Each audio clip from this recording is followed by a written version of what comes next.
Olá amigos, meu nome é Felipe Ades, eu sou médico oncologista. Bom, umas 2 semanas eu fui convidado por um grande amigo meu, o Dr. Marcos André, que também é o editor do Oncopédia, que é um site muito interessante sobre oncologia, para a gente fazer um congresso e discutir alguns assuntos sobre câncer de pulmão. E nesse congresso já ia muitos estudantes, o que me trouxe de volta uma ideia que eu já tinha anteriormente, que era de fazer alguns vídeos, algumas matérias sobre coisas mais científicas, voltadas para o público mais da área de saúde, estudante de medicina, quem que gosta de acompanhar a ciência. Esses vídeos são um pouco mais técnicos, mas ninguém está proibido de assistir os vídeos.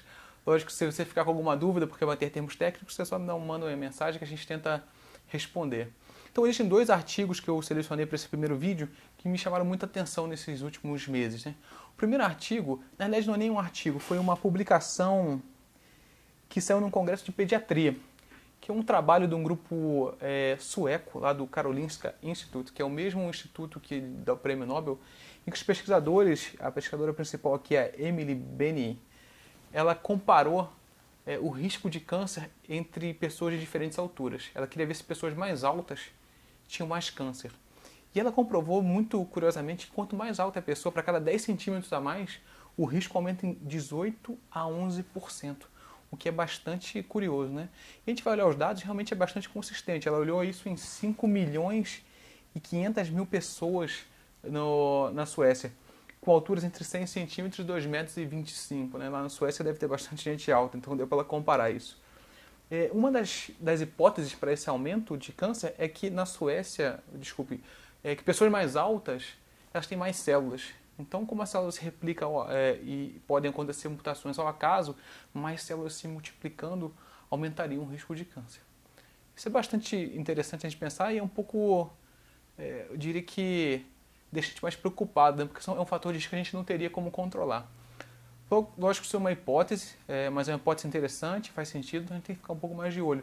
Talvez, se isso se comprovar com outros estudos, a gente tenha que montar estratégias de rastreamento para descobrir câncer diferentes entre pessoas mais altas e pessoas mais baixas. Isso é só uma hipótese inicial, mas de qualquer maneira é uma coisa bastante interessante e foi um dado que me chamou a atenção. Logo em seguida, tem um estudo que esse é realmente também bastante interessante, foi publicado já no JAMA, que é o Journal of The American Medical Association, que é um jornal muito importante dos Estados Unidos, em que os pesquisadores eles começam a avaliar a quantidade de câncer entre diferentes espécies animais. Eles veem que os humanos, né, nós aqui, temos 25%, se você faz séries de necrópsia, pessoas que morrem por qualquer coisa, em 25% das vezes a gente descobre um câncer que estava ali quietinho, ou que já tinha se manifestado, mas não foi a causa do óbito, né? Isso é 1 em cada 4 pessoas, é bastante. Quando eles olhavam os elefantes, eles viam que era muito baixo, era 3%. E se a gente pensar por essa mesma lógica, quanto maior o animal, maior o risco de câncer, certo? Tem mais células. Então por que o elefante, que é um bicho que é gigantesco, tem muito mais células do que a gente, tem menos câncer do que um ser humano? Bom, ele foi avaliar isso no nível do DNA e ele notou que existem importantes diferenças entre as nossas proteínas que nos protegem contra o câncer. Existe uma proteína que é chamada de P53, que é um gene supressor de tumor.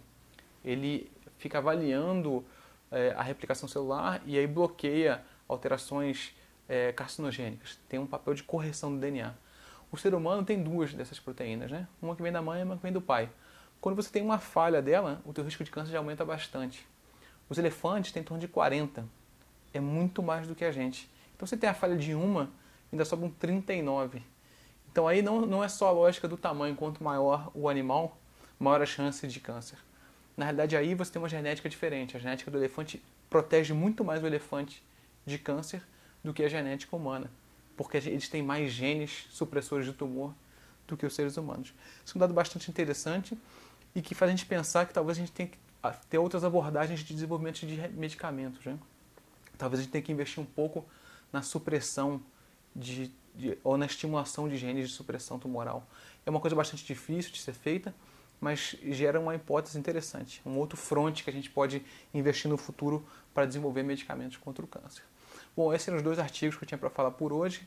Se você gostou, curta, compartilhe esse vídeo. Se quiser mandar sugestões também, fica à vontade, pode mandar nos comentários ou inbox. Tá? E para mais informações, visita a página do Facebook ou o site que é drfelipeades.com.